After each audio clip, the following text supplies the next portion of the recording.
What's up, everyone? Welcome back to BKNY Hoops. If you're new to the channel, certainly subscribe there. If you're a returning viewer, definitely subscribe. And if you dropped off and you had subscribed, then definitely resubscribe. All right, we're talking about a mock trade over here. This actually comes from the Nets wire, and it's a trade that's not actually involving Ben Simmons, but Claude Smith over there, man. I'm sorry, but it looks like your boy Spencer Dinwiddie might be on the move right there if Sean Marks decides to actually truly entertain this deal. I mean, this all covers the Damian Lillard situation, so don't blame me, blame Dame, because Dame actually got his contract, he secured the bag, and then all of a sudden now he actually wants to move on over here.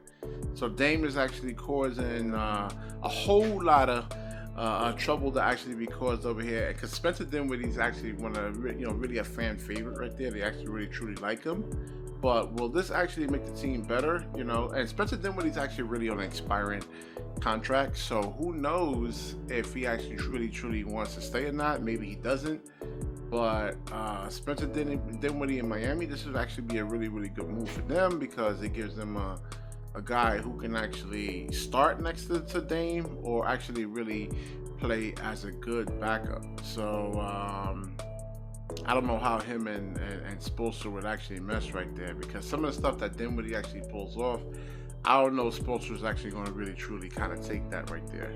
Shot selection, all this stuff over here, man. So now the key thing over here I don't like really is the Dorian Finney-Smith actually leaving in this trade over here, this mock trade, and Royce O'Neal, who the Brooklyn Nets actually really gave up a first-round pick to actually really get.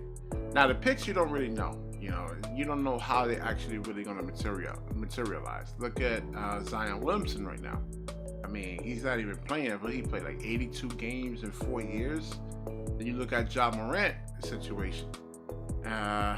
So yeah, I mean, I can give you a whole bunch of examples of these picks not materializing, but then you can get a pick in the 25th slot, 30th slot, and you look at Nikola Jokic. That, I mean, they can, you saw how low he was actually drafted. He's actually probably one of the best players in the NBA right now. So when it comes to these picks, it's called a lottery for a reason. I mean, you don't actually truly know what you're really going to really get. So the Nets wire over here, they said, should the Nets actually do this trade? It says yes, getting Herro and Simons in this deal would be a great return for the Nets, as they will acquire a couple of young guards who could be integral parts of the team's future. Simons has developed into a kind of a guard that can be a lead guard for a squad that's looking for a difference maker at this position. Herro is the kind of guard that can get a bucket whenever it's needed. After all the changes that I think, the only thing is that you sacrifice defensively. I don't know. Maybe they can actually make this type of a trade, and it looks like it can actually be had, because Ben Simmons is actually really a question mark right there, and it sounds like this would actually really get the deal done over here. One of my favorite players in the NBA, Ben Simmons, is actually protected. I don't like the fact of losing Dinwiddie. I don't like that, because if he has his head on a swivel, he can actually really be a really good player. Now look at the Nets wire over here. Look at this article. Being able to actually have a team with Simons, Herro, Mikal Bridges, Cam Johnson, and Nick Claxton would be a great situation. They don't mention Ben Simmons. Ben Simmons is the best player on this team right now. Okay, I was talking about this. I was a guest on another show right there, and I said the same exact thing. They were asking me about Ben. I said, yeah. I mean, they were looking at me like I was crazy on the panel. I'm like, well, did Mikal Bridges make an all-star team? Did Cam Johnson make an all-star team? If you get Anfernee Simons and you get Tyler Herro on this team, did they make any all-star teams? No, they didn't make any all-star teams. Ben Simmons is a 3-time all-star. He's the actual best player on this team right now. And for them not to mention him, I mean, being able to have a team with Simons, Herro, Mikal Bridges, Cam Johnson, and Nick Claxton would be a great situation. Oh boy. And then the verdict is saying yes, the Nets actually do this trade, but then you suffer like defensively. I think, with the current roster as currently constructed right now, the Brooklyn Nets is going to be like tough defensively. And they should be able to beat a lot of the young teams. If you're going to beat the Brooklyn Nets, it's going to have to be with ball movement, player movement. It's not going to be no isolation situation. Hell, they might even be able to beat the Phoenix Suns, let's say in a regular season matchup if they're going to really do strict isolation. So Dorian Finney-Smith, we've seen him actually play at the 5 position. I mean, he's that long. He got the wingspan to actually do it.